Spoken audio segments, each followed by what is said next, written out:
Hoje, irmãos, nós vamos finalizar a nossa caminhada no livro do profeta Malaquias. Quero que você abra comigo, Malaquias capítulo 4. Nós vamos fazer a leitura de todo o capítulo, são apenas 6 versículos. Malaquias, capítulo de número 4. No domingo passado nós finalizamos a exposição no livro de Judas, onde estávamos também caminhando ali há um tempo, e hoje nós vamos finalizar a exposição no livro de Malaquias, e a partir do próximo domingo nós vamos iniciar uma nova caminhada a partir do Novo Testamento e posteriormente a partir do Antigo Testamento. Então, Malaquias capítulo 4, eu estarei lendo e os irmãos acompanham comigo em suas Bíblias. Todos encontraram? Diz assim a palavra de Deus, irmãos, Malaquias capítulo de número 4. Pois eis que vem o dia e arde como fornalha. Todos os soberbos e todos os que cometem perversidade serão como restolho. O dia que vem os abrasará, diz o Senhor dos Exércitos, de sorte que não lhes deixará nem raiz nem ramo. Mas para vós outros que temeis o meu nome, nascerá o sol da justiça, trazendo salvação nas suas asas. Saireis e saltareis como bezerros soltos da estrebaria. Pisareis os perversos, porque se farão cinzas debaixo das plantas de vossos pés. Naquele dia que prepararei, diz o Senhor dos Exércitos. Lembrai-vos da lei de Moisés, meu servo, a qual lhe prescrevi em Horebe para todo Israel, a saber, estatutos e juízos. Eis que vos enviarei o profeta Elias, antes que venha o grande e terrível dia do Senhor. Ele converterá o coração dos pais aos filhos, e o coração dos filhos a seus pais, para que eu não venha e fira a terra com maldição. Você já ouviu falar sobre a história de Pompeia? Pompeia foi uma cidade muito próspera do antigo Império Romano. Essa cidade ficava localizada perto de Nápoles, lá na Itália. No ano 79 depois de Cristo, a cidade de Pompeia vivia mais um dia comum, mais um dia normal. As ruas estavam cheias de pessoas. É dito que dentro dessa cidade habitavam pelo menos entre 10 mil a 20 mil pessoas, e as ruas estavam movimentadas, os mercados estavam funcionando normalmente, as famílias estavam vivendo as suas vidas normalmente, conversando, lidando com questões do dia a dia. Nada parecia fora do lugar em Pompeia, parecia apenas mais um dia comum dentre tantos que aquela cidade já havia presenciado. Até que algo inesperado aconteceu. Cinzas começaram a cair. O ar ficou pesado. O chão da cidade começou a tremer. E logo em seguida, uma grande avalanche de fogo cobriu toda a cidade, matando pelo menos 2.000 pessoas.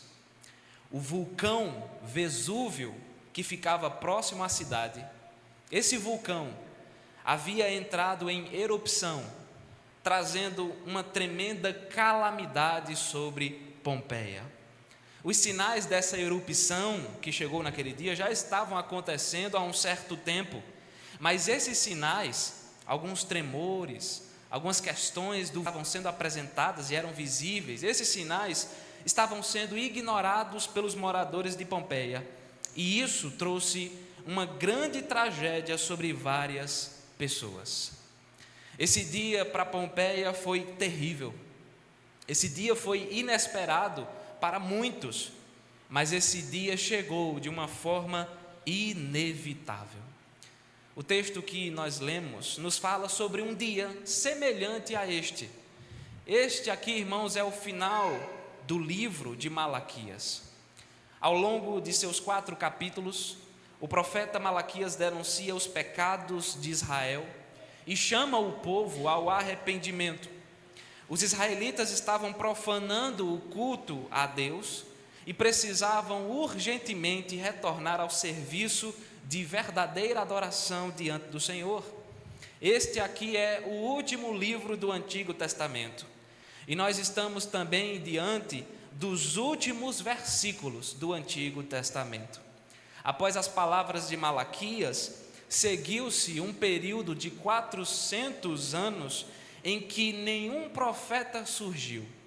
Nenhum profeta surgiu no meio do povo e 400 anos se passaram em que Deus permaneceu em silêncio, sem falar por meio de profetas, sem trazer novas revelações. Deus estava em silêncio por 400 anos. Esse é o período que nós conhecemos como período interbíblico.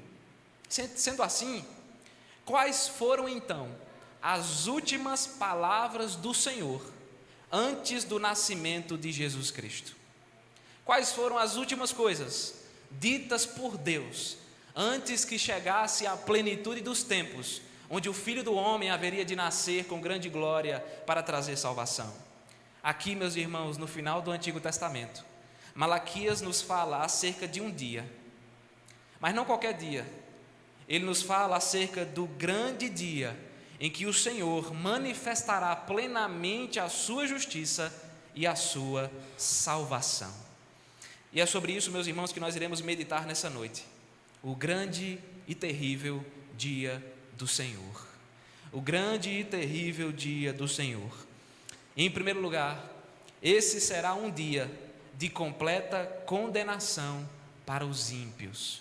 O grande e terrível dia do Senhor será um dia de completa condenação para os ímpios. Atente os seus olhos para o versículo de número 1 e vá acompanhando comigo. Perceba que o profeta Malaquias, ele começa afirmando o seguinte: pois eis que vem o dia.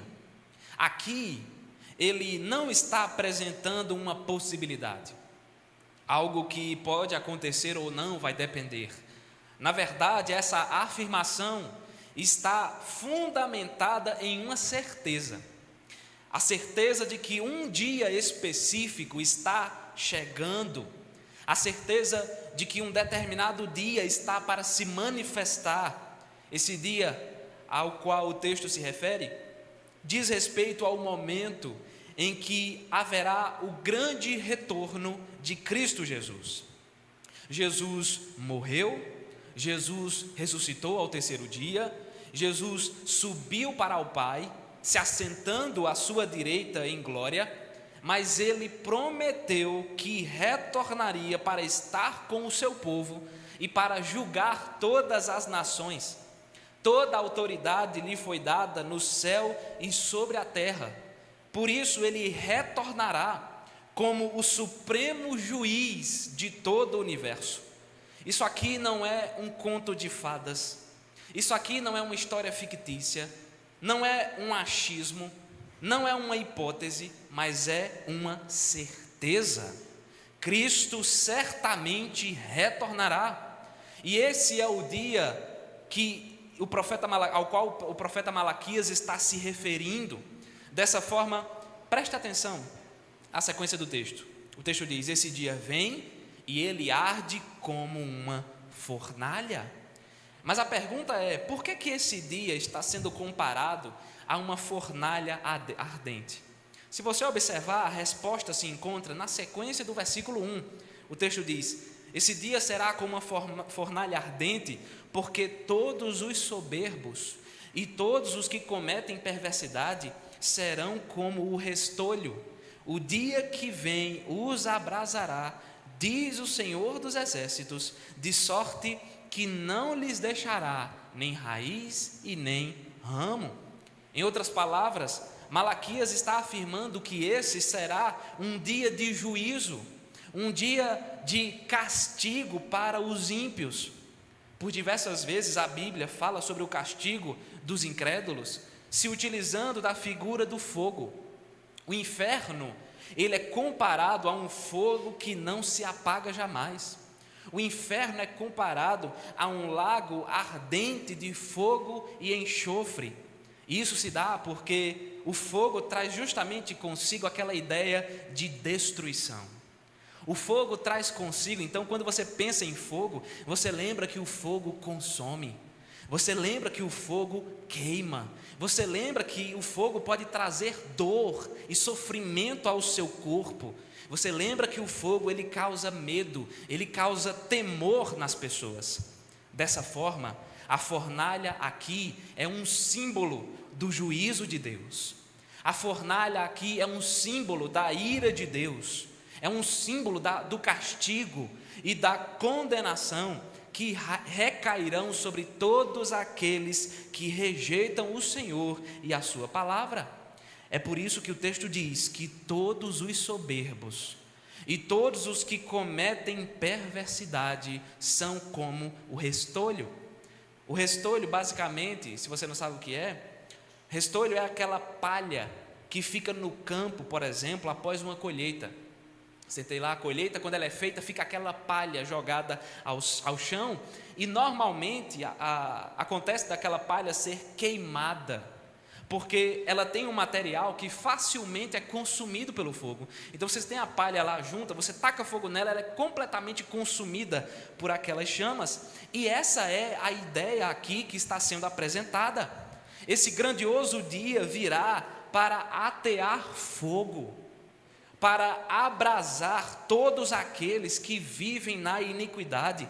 Da mesma forma que a palha é consumida pelo fogo, da mesma forma, todos os pecadores incrédulos serão consumidos pela justa e santa ira de Deus. Veja o que diz o final do versículo 1, o texto diz: de sorte que não lhes deixará nem raiz, nem ramo. Ou seja, nesse grandioso dia, não haverá mais nenhum pingo de esperança. Quando uma raiz é destruída, aquela planta ali, ela não pode brotar mais. Quando uma raiz é aniquilada, você não vai encontrar mais aquela planta soltando seus ramos. Assim será com os incrédulos. Eles não terão uma segunda chance diante do Senhor. É isso que Malaquias está dizendo. Não haverá mais uma segunda chance. Não vai sobrar nada diante de Deus. Para os justos, para os crentes, Deus é fogo, mas é fogo do ourives. Deus é o fogo que purifica para a vida dos crentes. Deus é o fogo que restaura. Deus é o fogo que nos santifica. Mas para os ímpios, Deus é o fogo consumidor que condena e que destrói. Da mesma forma que no Antigo Testamento o fogo destruiu os inimigos de Deus, da mesma forma que o fogo no Antigo Testamento ele destruiu os israelitas que eram desobedientes, da mesma forma esse mesmo fogo consumirá e destruirá todos os perversos no dia em que Cristo rasgar os céus em grande glória para julgar todo o universo. Queridos irmãos, muitas pessoas passam a vida inteira, dia após dia, semana após semana, ano após ano, muitas pessoas passam a vida inteira se rebelando contra Deus. Muitas pessoas passam a vida inteira rejeitando a igreja, rejeitando o evangelho, zombando da mensagem de Cristo Jesus. Pessoas preenchidas de soberba, vivendo como se não precisassem de Deus, vivendo como se Deus não existisse, vivendo como se elas fossem autossuficientes, pessoas que se abraçam com todo tipo de perversidade, pessoas que se abraçam com todo tipo de imoralidade, onde elas vivem para satisfazer todos os desejos do seu coração, pessoas que vivem para satisfazer todas as inclinações da sua carne, todos os seus desejos imorais e desagradáveis a Deus. Elas procuram a alegria em tudo que esse mundo pode oferecer, nos tesouros, nos prazeres, nas alegrias, só que isso não durará para sempre. Essa vida desregrada, essa vida rebelde diante do Senhor não durará para sempre, porque chegará o dia, meus irmãos, e ele está chegando, ele está se aproximando. Chegará o dia em que todo joelho se dobrará e toda língua confessará que só Jesus Cristo é o Senhor. A justiça do homem, ela pode ser falha, a justiça do homem pode ser imperfeita, mas a justiça de Deus jamais falhará. Os homens perversos podem até não ser punidos nesse tempo presente, os homens perversos podem até escapar de punição agora, mas eles certamente serão punidos no grande e terrível dia do Senhor. Deus é amor? Sim, Deus é o amor, mas Ele também é plena justiça, santa justiça, e todo o mal, absolutamente toda a iniquidade já foi vencida na pessoa de Cristo Jesus. O nosso Senhor já triunfou sobre o pecado, o nosso Senhor já triunfou sobre a morte, já triunfou sobre Satanás. Diante disso, meus irmãos, nós temos que abrir a nossa boca e dizer: louvado seja o Senhor Jesus Cristo, porque Ele é o justo juiz de todo o universo, e todo o mal será condenado nas mãos do Senhor. O grande e terrível dia do Senhor. Nós vimos que esse será um dia, em primeiro lugar, de completa condenação para os ímpios. E em segundo lugar, o grande e terrível dia do Senhor será um dia de tremenda glorificação para os crentes. Um dia de tremenda glorificação para os crentes. Versículos 2 e 3. Vá acompanhando comigo.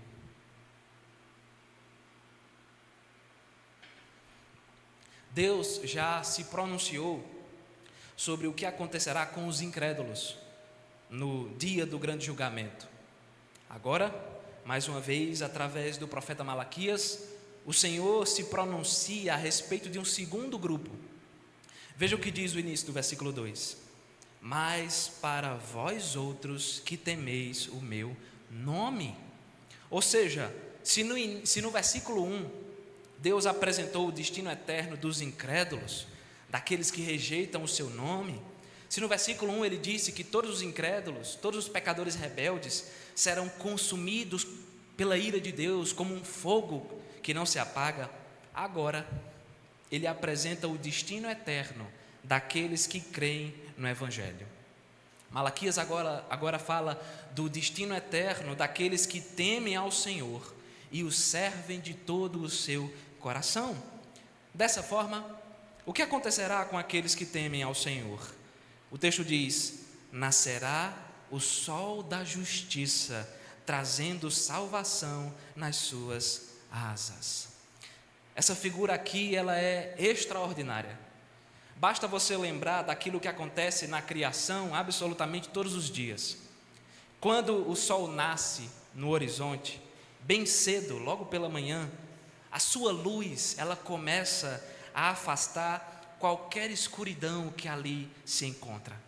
A luz do sol, quando surge pela manhã todos os dias, ela começa a iluminar e a colorir todos os lugares onde chega. E é exatamente essa a ideia que está sendo apresentada aqui. Malaquias está dizendo que quando Cristo retornar, o povo de Deus, que outrora enfrentava tantos sofrimentos, o povo de Deus que outrora enfrentava tantas provações, tantas angústias, o povo de Deus que antes lutava com as trevas e que sofria com as injustiças desse mundo, esse povo receberá sobre si a plena luz do Senhor Jesus. Essa luz virá para livrar a igreja de todo tipo de sofrimento. Essa luz enxugará dos nossos olhos toda lágrima. Essa luz manifestará justiça onde só havia injustiça. Jesus, meus irmãos, Ele é o grande sol da justiça que está sendo apresentado aqui. Ele virá, como diz o texto, trazendo em suas asas a salvação que tanto é aguardada por todos aqueles que creem no seu nome. Ele levará o seu povo ao novo céu e à nova terra.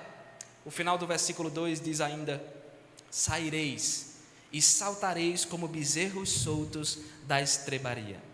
A estrebaria aqui diz respeito ao local onde alguns animais eles ficavam guardados, confinados para dormir, para se alimentar, como por exemplo bois e cavalos. É basicamente um curral. Sendo assim, e talvez você já tenha visto essa cena, quando um bezerro passa muito tempo confinado, quando um bezerro passa muito tempo preso, e as portas se abrem, e ele é solto no campo, é muito comum dele sair saltitando de alegria. Não sei se você já viu, eu já vi.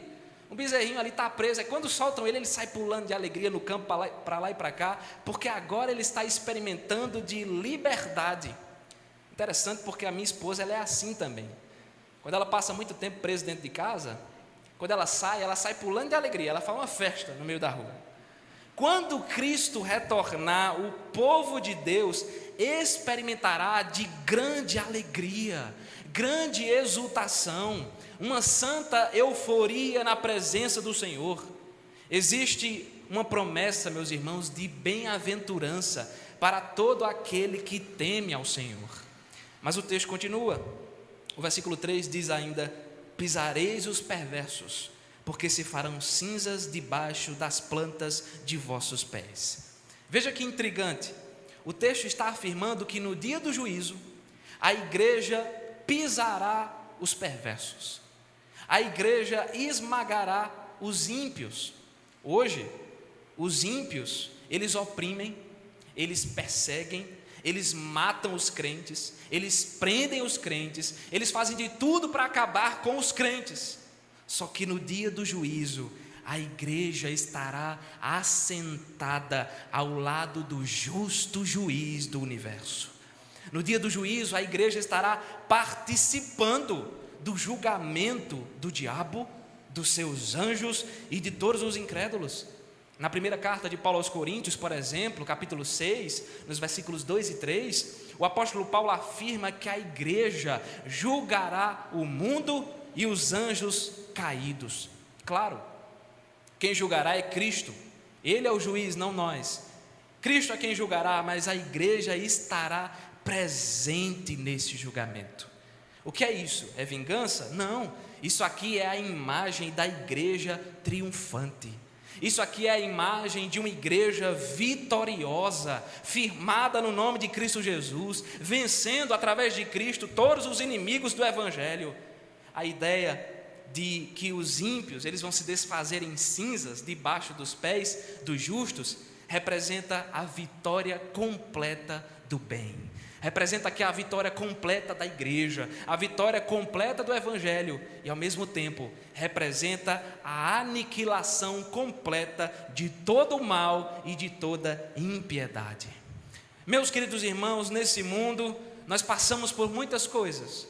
Nesse mundo nós sofremos, nesse mundo nós somos perseguidos, nós somos oprimidos, nós passamos por vários momentos angustiantes, em que as lágrimas são derramadas dia após dia. Nesse mundo nós passamos por muitas batalhas, muitas tribulações, o mundo nos odeia porque nós somos crentes, o mundo nos persegue. Só que, meus irmãos, esse mundo é passageiro, e dizer que esse mundo é passageiro também significa dizer que toda a angústia desse mundo é passageira. Lembre-se que Jesus certamente retornará, e nesse dia nós receberemos plenamente a nossa salvação. Cristo é a luz do mundo, Cristo é a luz que dissipa as trevas, e essa luz brilhará sobre nós por toda a eternidade. Ó glorioso dia em que nós receberemos a coroa da justiça, ó glorioso dia em que nós desfrutaremos de uma alegria perfeita, glorioso dia em que nós cantaremos com júbilo na presença do Senhor. A nossa maior recompensa, meus irmãos, não são bênçãos materiais, a nossa maior recompensa é o Senhor Jesus Cristo, a nossa maior herança é o Senhor Jesus Cristo. Nesse grandioso dia, o mal deixará de existir, o pecado já não mais nos afligirá, e nós veremos os nossos inimigos serem completamente condenados e vencidos pelo Senhor. Nós diremos alegremente naquele dia: valeu a pena confiar no Senhor, valeu a pena esperar no Senhor, valeu a pena carregar a cruz e seguir a Cristo, porque nele se encontra a nossa perfeita esperança. Em Cristo Jesus, meus irmãos, nós somos mais que vencedores. o grande e terrível dia do Senhor. Nós acabamos de ver que esse será um dia, em primeiro lugar, de completa condenação para os ímpios. Em segundo lugar, o grande e terrível dia do Senhor será um dia de tremenda glorificação para os crentes. E em terceiro e último lugar, o grande e terrível dia do Senhor será precedido pelo chamado ao arrependimento. Esse dia será precedido pelo chamado ao arrependimento. Versículo 4 ao versículo 6. Vá acompanhando comigo.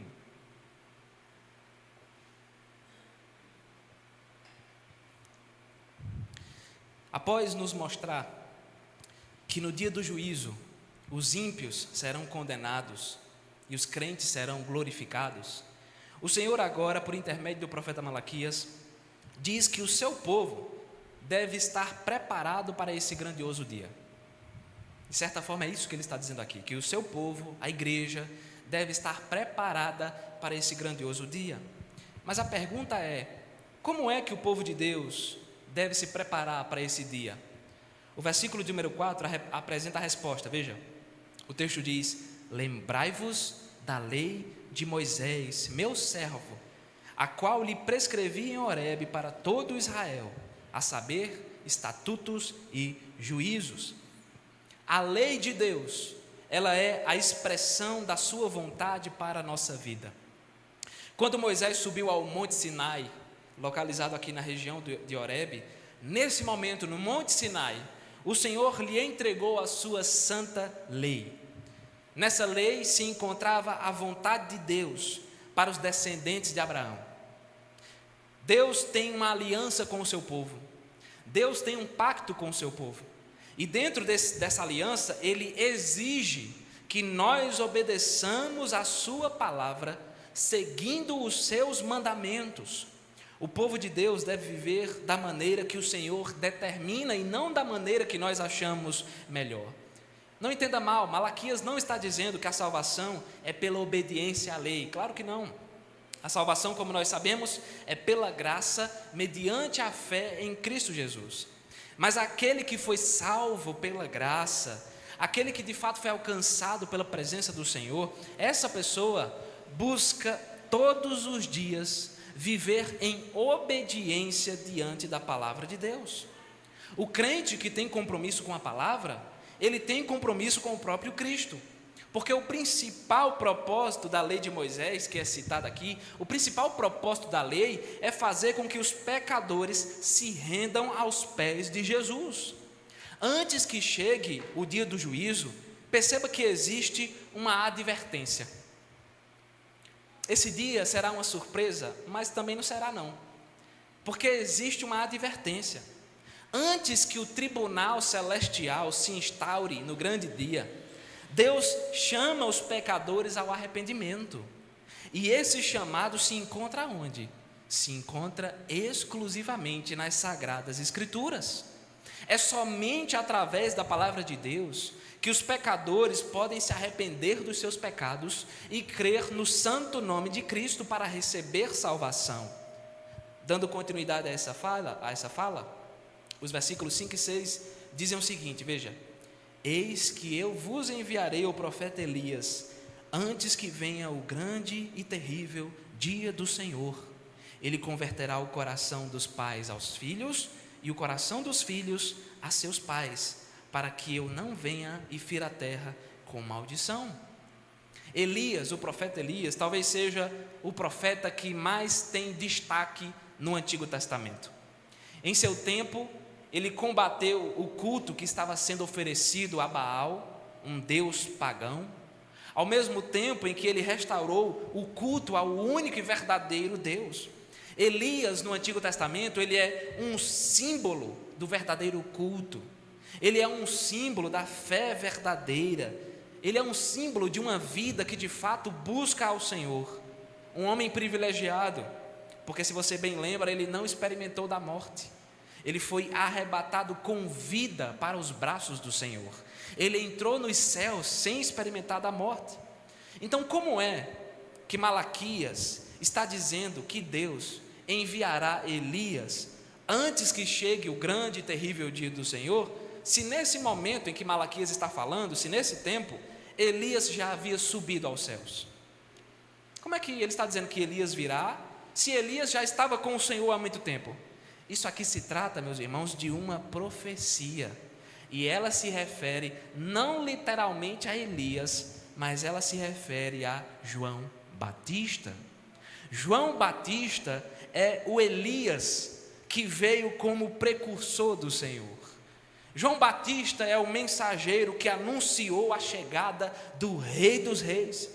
Ele surgiu pregando a mensagem, que como diz Malaquias aqui, ele surgiu pregando a mensagem de conversão dos pais aos filhos e dos filhos aos pais.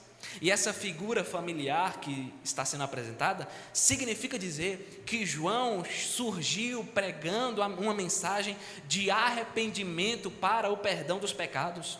Pecadores que se arrependem, pecadores que jogam fora as suas iniquidades e se voltam para o Senhor. Esses pecadores, como Malaquias está dizendo aqui, são como pais e filhos que abandonam os seus erros e buscam uma reconciliação familiar, uma reconciliação dentro de casa, onde eles se amam, onde eles participam da mesma fé.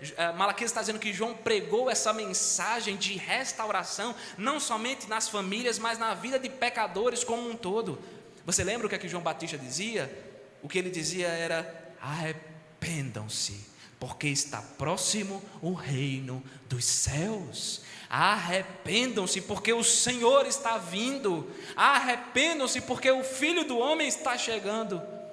Da mesma forma que Elias chamou a nação de Israel ao arrependimento, João Batista veio para preparar o caminho do Senhor e chamar também os pecadores ao arrependimento. Sim, João não era Elias, mas ele veio no poder de Elias. João não era Elias, mas ele veio pregando a mensagem de Elias. João não era Elias, mas ele veio com o mesmo propósito de Elias, chamar o povo ao arrependimento, antes que chegue o grande e terrível dia do Senhor. O Senhor que o profeta anunciou, o Senhor do qual João tanto falou, esse Senhor já veio, já nasceu, já morreu, já ressuscitou, já subiu ao Pai, e esse Senhor retornará para julgar todas as nações. Irmãos, é verdade que a ira de Deus, ela se revela do céu contra toda impiedade e perversão dos homens. Sim, é verdade que haverá condenação para todos aqueles que insistem em viver na desobediência, mas também é verdade, meus irmãos, que o Senhor chama os pecadores ao arrependimento. Existe uma chance de mudança, existe uma chance de restauração. Sim, nós somos pecadores perdidos, imperfeitos, fracos, frágeis, mas existe uma esperança para a nossa vida, e essa esperança, meus irmãos, se chama Jesus Cristo de Nazaré.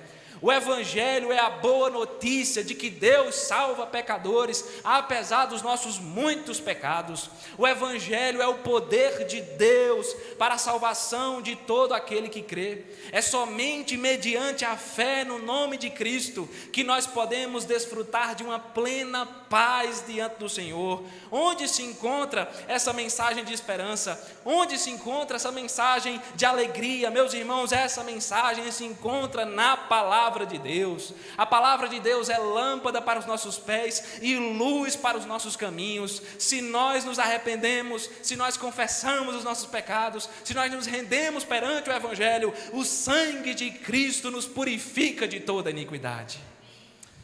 Mas então, o que é que nós podemos aprender e trazer para o nosso coração de maneira especial? O que é que nós podemos aprender nessas últimas palavras do profeta Malaquias? Eu queria começar fazendo algumas perguntas para você, e você não precisa responder audivelmente, responda para você mesmo. Eu quero que você reflita. Você acha essa vida boa? Você acha essa vida que você tem boa? Você gosta de viver nesse mundo? Você gosta de desfrutar daquilo que esse mundo pode te oferecer? Você gosta de viver a vida, você gosta de desfrutar da vida, você gosta de aproveitar daquilo que a vida pode oferecer. Só que deixa eu te lembrar uma coisa muito importante: esse mundo não durará para sempre. Você pode gostar muito da sua vida, você pode gostar muito de viver dentro da sua casa, no seu trabalho, na igreja, você pode gostar muito, mas lembre-se, esse mundo não durará para sempre. Essa vida, ela é temporária, ela é uma vida passageira.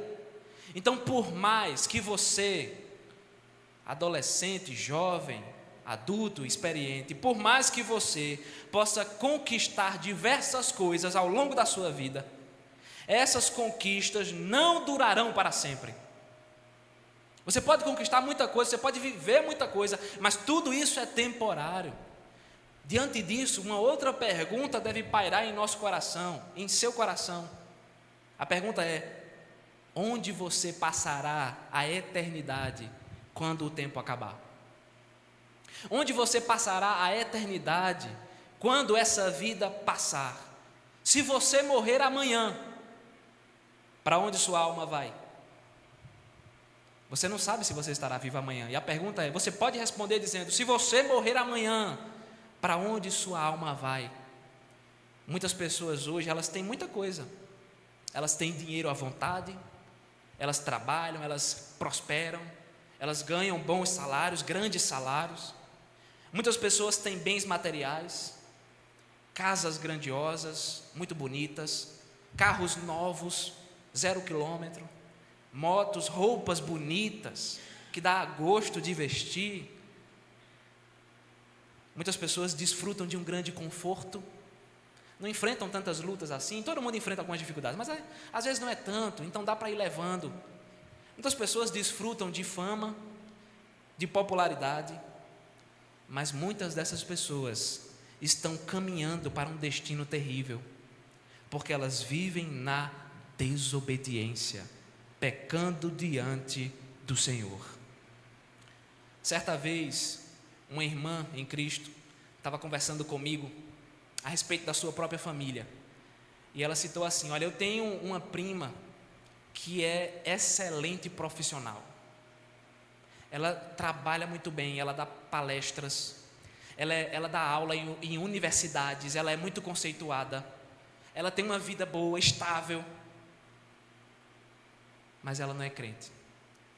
Aí ela disse assim: pastor, é tão triste ver essa minha prima tão inteligente, tão capaz, uma ótima pessoa, é tão triste ver que ela está indo para o inferno. Eu falo de Jesus para ela e ela não liga. É tão triste ver a minha prima tão inteligente, faz tanta coisa, uma vida tão bonita de se ver, que está caminhando diretamente para o inferno. Não é à toa que o próprio Jesus perguntou: de que adianta o homem ganhar o mundo inteiro se ele vier a perder a sua alma? Do que adianta, meu irmão, você trabalhar tanto, ganhar tanto dinheiro? De que adianta você comprar tanta coisa para você? De que adianta você viver gastando suas energias atrás de sonhos e mais sonhos nesse mundo? De que adianta você ganhar esse mundo inteiro se você perder a sua alma? Adianta de quê? Será que vale a pena? Lembre-se de uma coisa, meu irmão: embora muita gente trate dessa forma, o inferno não é brincadeira. Embora muita gente brinque, eu já vi gente brincando dizendo: pai, eu não ligo não se eu for para o inferno, o que é que tem? Eu já vi gente dizendo isso: eu não ligo não, que besteira, é até bom, eu vou farrar no inferno. O inferno não é brincadeira, o inferno não é um conto de fadas, o inferno existe, o inferno é coisa séria. Por mais que você imagine o tamanho do sofrimento que será para aqueles que forem ao inferno, jamais nós vamos conseguir imaginar o tamanho do sofrimento para aqueles que padecem numa chama que jamais se apaga. Todos aqueles que rejeitam a Cristo, todos aqueles que não querem saber de Jesus, não querem saber da igreja, não querem saber da Bíblia, não querem saber de nada do reino de Deus, eles podem ter tudo nesse mundo, mas eles serão condenados. Eles passarão a eternidade sofrendo no lago de fogo e enxofre. A palavra nos diz que o salário do pecado é a morte, E essa morte implica em passar a eternidade sofrendo e sendo atormentado pela ira de Deus. O inferno não é a ausência da presença de Deus. O inferno é a ausência da graça, da misericórdia, do amor e da bondade de Deus. Porque só no inferno só existe ira. No inferno só existe ira. E esse dia está se aproximando cada vez mais. Enquanto as pessoas brincam com o evangelho, enquanto as pessoas brincam de ser crentes, enquanto as pessoas tratam a vida cristã como uma simples rotina religiosa, o dia do retorno de Cristo está chegando. Meus irmãos, Jesus retornará e esse dia está chegando. Nesse dia todos os incrédulos servirão de combustível. Da mesma forma que se a gente pegar um galão de gasolina e jogar numa fogueira, aquela fogueira vai aumentar o seu fogo. No dia do Senhor, todos os incrédulos servirão de combustível para o fogo que vai arder e que vai consumi-los por toda a eternidade. Assim como um relâmpago que sai do Oriente e se mostra no Ocidente, assim há de ser a vinda do Filho do Homem, a vinda de Cristo Jesus. Deixa eu fazer outra pergunta para você, e eu espero que você não diga assim: você quer ir para o inferno, meu irmão? Não, né? Misericórdia. Normalmente quando a gente fala algumas perguntas, o povo diz amém, mas nessa você diz amém, não. Não, misericórdia. Então se você não quer ir para o inferno, meu querido, se arrependa dos seus pecados. Se arrependa dos seus pecados e reconheça Jesus como o único e suficiente Salvador da sua vida, porque Ele é a esperança para as nossas almas. Nele existe esperança, ainda há tempo. O Senhor está nos chamando. O tempo de se arrepender é agora. O tempo de mudar a sua vida é agora, porque nós não sabemos do dia de amanhã. Nem eu nem você sabemos se estaremos vivos amanhã. Nem eu nem você sabemos se acordaremos amanhã. Então o tempo de se render aos pés de Jesus é agora. Porque quando Jesus voltar, quando a última trombeta ressoar, não haverá mais nenhuma chance. Não se engane, meu irmão. Você não vai ter uma chance de se explicar para Deus. Ah, Senhor, mas não era bem assim. Me ajude aí, arruma um lugarzinho para mim. Não vai ter isso não. Não existe meio termo. Aquele que creu vai para o céu, aquele que não creu será jogado no inferno. Esse arrependimento precisa ser hoje, precisa ser agora. Entregue sua vida, meu irmão, nas mãos de Cristo Jesus. Dedique-se em obediência à palavra de Deus. Sabe qual é a melhor coisa da vida? A melhor coisa da vida é ser crente. Sabe por quê? Porque aqui nós choramos, aqui nós sofremos, aqui nós enfrentamos lutas, tribulações, duras batalhas, aqui nós somos perseguidos por causa da nossa fé, aqui nós somos odiados por esse mundo. A vida nesse mundo não é fácil, mas nós descansaremos por toda a eternidade. Louvado seja Deus, meus irmãos, porque Ele enxugará dos nossos olhos toda lágrima. Em Cristo Jesus nós temos vida em abundância, vida eterna. Louvado seja Deus, porque nós habitaremos um novo céu e uma nova terra. Já pensou, meu irmão? Já imaginou? Eu às vezes imagino o dia em que nós ouviremos o Senhor dizer: vinde benditos do meu Pai, há lugar para vocês. Já imaginou o dia em que você estará diante de Cristo face a face, vendo Ele, estando com Ele por toda a eternidade? Bem-aventurados os que choram, porque serão consolados. Nós seremos consolados por Jesus. O choro pode durar uma noite, mas a alegria vem pela manhã. A nossa maior alegria se encontra, meus irmãos, na eternidade. Por isso, meu querido irmão, aguente firme. Persevere, siga em frente, siga firme, mesmo em meio a tantas dores, tantas labutas, tantas lágrimas que você precisa derramar muitas vezes. Siga em frente, permaneça firme no Senhor Jesus, porque a coroa da justiça já nos está reservada na eternidade.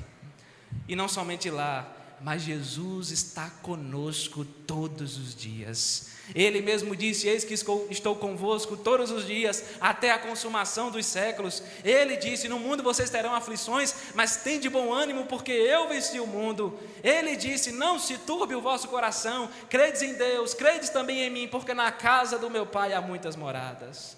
Ele é o nosso sol da justiça, e é Ele quem nos está guiando, meu irmão, para a nova Jerusalém. Nós não estamos em casa, nós somos peregrinos, nós somos viajantes, nós não pertencemos a esse mundo. A nossa casa é o lar celestial que Cristo preparou para a sua igreja. Assim como as chamas do vulcão Vesúvio engoliram os moradores de Pompeia, as chamas do inferno engolirão o diabo, os seus anjos e todos os incrédulos. Terrível será esse dia para aqueles que rejeitam o Evangelho, mas para nós, a igreja, será um dia de uma imensurável alegria. É por isso que até lá, nós cantamos todos os dias dizendo: Maranata, ora vem, Senhor Jesus.